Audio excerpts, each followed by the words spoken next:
extra forms, export reports, more registrations, more statistics. IBM thrived on red tape. In other words, IBM thrived on the whole bureaucracy of it all, the red tape, the bureaucracy of it all. Nazi Germany offered Watson the opportunity to cater to government control. Wow. See, that says a whole lot right there. Nazi Germany offered Watson the opportunity to cater to government control, supervision, surveillance, and regimentation on a plane never before known in human history. That's a big point right there. The fact that Hitler planned to extend its Reich to other nations only magnified the prospective profits. In business terms, that was account growth. The technology was almost exclusively IBM's to purvey because the firm controlled about 90% of the world market in punch cards and sorters. Okay, so I'm going to go back to page 26. There's just some information that I wanted to share that kind of relates to this. Page 26, and it's about halfway down the page. Okay, it says, when the U.S. Census Bureau sponsored a contest seeking the best automated counting device for its 1890 census, it was no surprise when Hollerith's design won. The judges had been studying it for years. Hollerith quickly manufactured its first machines. After the 1890 census, Hollerith became an overnight tabulating hero. His statistical feat caught the attention of the general scientific world and even the popular newspapers. His system saved the Census Bureau some $5 million, or about a third of its budget. Computations were completed with unprecedented speed and added a dramatic new dimension to the entire nature of census taking. Whereas in 1870, only 5 census topics were asked, amounting to little more than a head count. Many more personal questions were added. Indeed, now an army of census takers could posit 235 questions, including queries about the languages spoken in the household, the number of children living at home and elsewhere, the level of each family member's schooling, country of origin, religious affiliation, and scores of other traits. Suddenly, the government could profile its own population. Since the Census Bureau only needed most of the tabulators once every decade, and because the defensive inventor always suspected some electrician or mechanic would steal his design, Hollerith decided that the systems would be leased by the government, not purchased. See, that's that right there. This is an important point. So he leveraged this situation to where he had complete control over the machines and even the cards and all that, where they can only get this stuff from this source. Hollerith decided that the systems would be leased to the government, not purchased. This important decision to lease machines, not sell them, would dominate all major IBM business transactions for the next century. That's an important point right there. Washington paid Hollerith about $750,000 to rent his machines for the project. Now the inventor's challenge was to find customers for the machines in between the decennial federal census.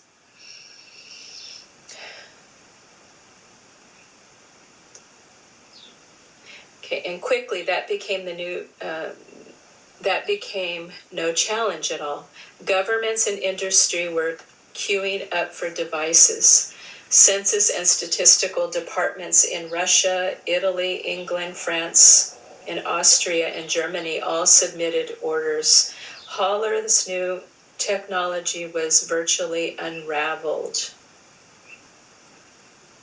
His machines made advanced census taking possible everywhere in the world. He and he alone would control, see, important point right here. He and he alone would control the technology because the punchers, the sorters, the tabulators were all designed to be compatible with each other and with no other machine that might ever be produced. Moreover, millions of punch cards would be needed to capture the data. Each disposable punch card could essentially be used only one time. See, that's important as well. Hang on to that information. Hollerith had the underpinnings of here it is, monopoly. Hollerith had the underpinnings of a monopoly. And he had not even started the company. Most important, the whole enterprise quickly elevated Hollerith and his system to supranational status. Governments were just customers to be kept in check. See, customers too that they could reign over. It says to keep them in check. That means they wanted to reign over, they wanted to control, they wanted to have control. This is all about control, and the technocracy, a lot of that is all about control. In many ways, Hollerith felt that he and his technology were indeed bigger than government, see? In many ways, he was right. Okay, I'm going to read that one more time. Governments were just customers. Customers to be kept in check. In many ways, Hollerith felt that he and his technology were indeed bigger than governments, and in many ways he was right. All right, so and what is a monopoly? A monopoly means exclusivity, and a monopoly, what it is the commodity, the product that's been created is completely controlled by one party. So it's about control, and when you have a situation like that, then what's going to be taking place is there's going to be a tremendous amount of manipulation. There's going to be a tremendous amount of manipulation that is taking place. So, or the capacity to manipulate, and I believe that on some levels that we may see this a type of some level or some form of monopoly that will be playing out with some of the technologies that we have, and because they're new products, they're new. And also with the AI, as a result of the data that's being retrieved from them, will most likely be controlled by the company who made it, because they are the one that is inputting the data that's being retrieved. That is subject to manipulation, and it's because of who's it. I think what I'm trying to say is the concern is you have to look at who is the one that's inputting the data, and where do they stand? What are their beliefs? Where are they part of this desire to bring in the New World Order? See, that's a big problem. And when we're using data based on somebody that is pushing that type of agenda, that's a big problem. It's kind of like the best example that I can give is what we saw with Zuckerberg recently, where he was sued.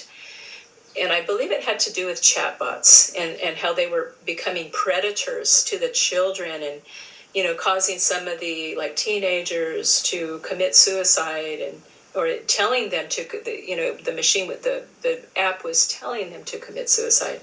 So it's that type of thing where it can be manipulated. So it's all based on who the creator is. And so I just think that this topic of becoming where they're able to monopolize on these products that they're creating. I think that needs to be checked into. That they, these things need to be taken into consideration, and they need to be taken into consideration, and they need to be, there needs to be accountability and parameters or guidelines and boundaries, parameters set to ensure that the companies are not monopolizing on, these products that they're trying to push. Okay, now I am going to move on to, let's see, 6. Okay, so I'm going to go ahead and move on to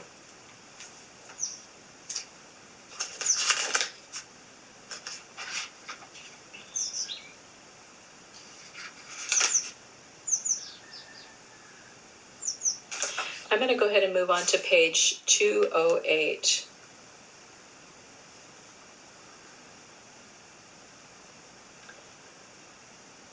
Okay, and it's kind of towards the beginning. It's page 208. This kind of complements what I just read about the monopoly. Okay, so monopoly gives the creator just ultimate control, because like in this situation with those DHMOG machines, the cards that are input into the machines, they could only be purchased through IBM. So IBM was able to control and manipulate, and they had exclusivity regarding the machines, but also the products that were being put into the machines, and that's considered a monopoly. So, and then also they didn't sell them; they rented them, and that's, it shouldn't be that way. That's not right, because. And also because one of the reasons too, I think that'd be a problem, is because the information that's being input into the machine, then IBM would have access to that if they took the machines back. So it's kind of an invasion of privacy in some ways as well, is what that would be. Okay, it says, ironically, all the rush orders placed into the militaries of such countries as Holland, Poland, worked with the Reich's advantage. When the Nazis invaded, all Hollerith machines were seized. See that? The machines were seized. They were taken. See, and all this information that was input into them, it's now been seized and converted to German use. IBM subsidiaries were then on hand to service the Reich's needs. Sales to Germany's enemies never bothered IBM's hypersensitive Reich supporters. Indeed, some in the Nazi hierarchy may have even viewed such sales as virtual positioning of equipment in neighboring nations that many throughout Europe and America expected to be invaded imminently. In the case of Poland, for example, IBM leased Hollerith equipment to the Polish military in 1939, just before the German invasion. And then immediately after the invasion, created a new Berlin-based subsidiary for occupied territory. Accounts in annexed region were transferred to DHMOG. In the case of Holland, systems were leased to the military in early 1940. A completely new subsidiary was planned in March of 1940, just weeks before the invasion, and Rush formalized just after the invasion. IBM had almost single-handedly brought modern warfare into the information age through its persistent, aggressive, unfaltering efforts. IBM virtually put the Blitz in the Krieg for Nazi Germany. Simply put, IBM organized the organizers of Hitler's war. IBM organized the organizers of Hitler's war. Keeping corporate distance in the face of the company's mounting involvement was now more imperative than ever. Although deniability was constructed with enough care to last for decades, the undeniable fact was that either IBM New York or its European headquarters in Geneva or its individual subsidiaries, depending upon the year and the locale, maintain intimate knowledge of each and every application wielded by Nazis.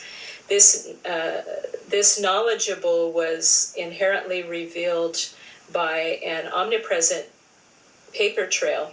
The cards themselves, IBM and only IBM, printed all the cards, billions of them. See, they were only available through IBM. That's considered a monopoly. Since Hermann Hollerith invented his tabulators at the close of the 19th century, the feisty inventor had fought continuous technologic and legal battles to ensure that no source but his own company could print a card compatible with the sorter's complex mechanisms.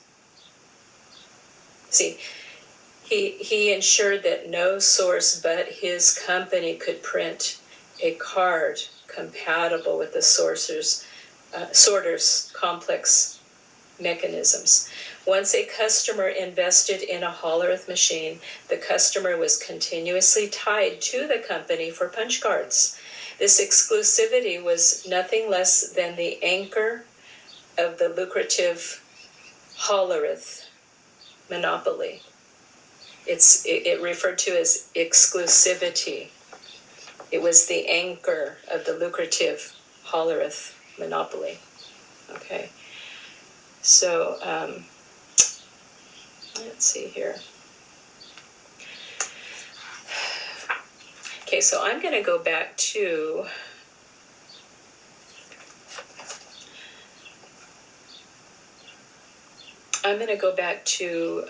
page 42. I started at page 43, but I'm going to go back to page 42 because there's some information that I also, wanted to share there.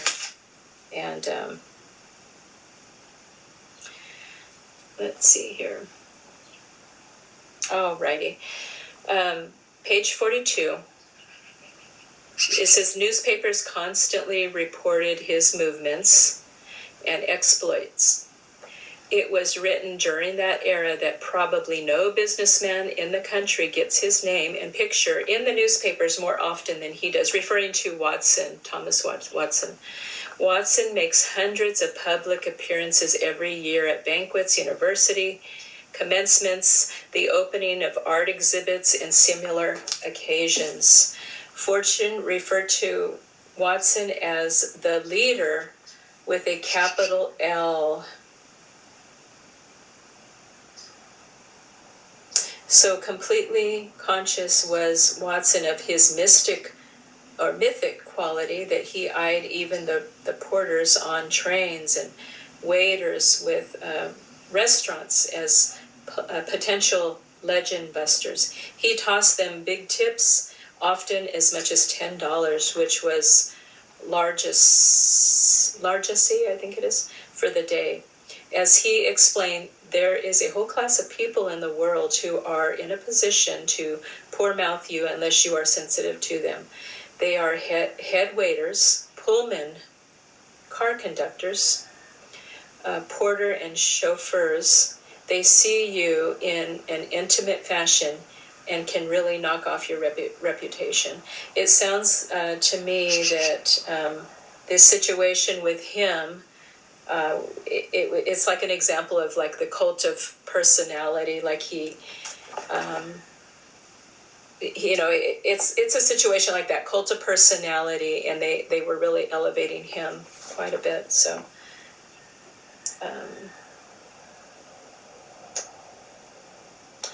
Okay, and by giving liberally to charities and universities, by towering as a patron of arts, by arranging scores of organizational memberships, honorary degrees and awards,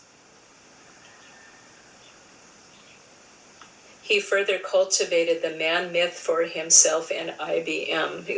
He's referring to it as the man myth. So like the cult of personality. Slogans were endlessly drilled into the extended IBM family. We forgive. Now, this is the slogan, okay? It says, we forgive thoughtful mistakes. There is no such thing as standing still. Pack up your troubles. Mr. Watson is here. And the songs, they began the very first day a man entered the IBM culture. They never ended during one's entire tenure. More than 100 songs were sung at various company functions. There were several for Watson, including the IBM anthem. They actually had an anthem created. So they created songs, and one of them being the IBM anthem. And the lyrics to the IBM anthem is, there's a thrill in store for all, for we're about to toast the corporation that we represent. We're here to cheer each pioneer and also proudly boast of that man of men, our sterling president, the name of T.J. Watson, meaning Watson means a courage none can stem. And we feel honored to be here to toast the IBM. That's the lyrics. And it refers to it as, this is actually a point right here that I wanted to emphasize. Revival style meetings enthralled the men of IBM, swaying as they chanted harmonies of adulation for the leader, their palms brought together in fervent applause, in hero worship. Fully accepting that their families and destinies were intertwined with the family and destiny of the corporation. Legions of company men insistently rededicated themselves to the ever-owned glory of IBM. All of it swirled around the irresistible magnetism and intoxicating command, the charismatic cultic control of one man, Thomas J. Watson, the leader.